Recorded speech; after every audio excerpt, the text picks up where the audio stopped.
Stablecoins are being pointed at a $112 billion remittance opportunity beyond the usual US to Mexico corridor. In the stablecoins I-112B story, the pressure point is simple. The biggest opening may sit in country-by-country corridors that many fintech products were not built to serve. Routes such as Venezuela to Colombia, Argentina to Bolivia, and Spain to Ecuador show why the region cannot be treated as one market. The viewer should not treat the number alone as the whole story, because the useful part is who is exposed, what mechanism created the pressure, and which signal shows whether the issue moves from claim to follow-through. The opening read is therefore narrow and concrete. $112B market sets the scale, while local rails tells us what would make the next stage visible. That framing keeps LATAM remittance tied to evidence instead of excitement. The non-US to Mexico LATAM remittance market is estimated at about $112 billion. US to Mexico remittances fell to $61.8 billion in 2025, while Honduras, El Salvador, and Guatemala showed stronger growth signals. That baseline matters because it gives the story a factual floor before any reaction builds around it.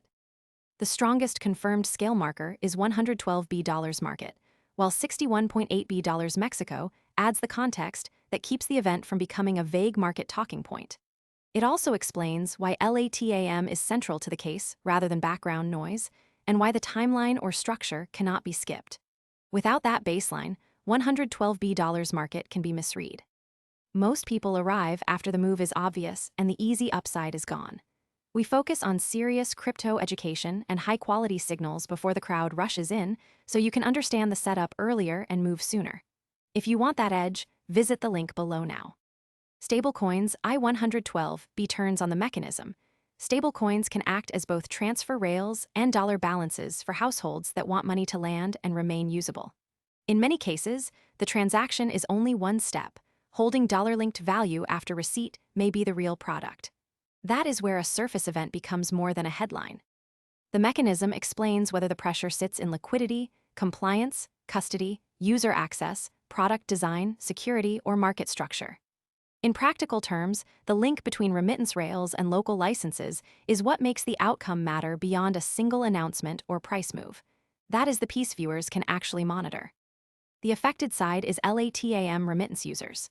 Fintechs need local licenses, local rails, liquidity, and simple interfaces for older remittance senders.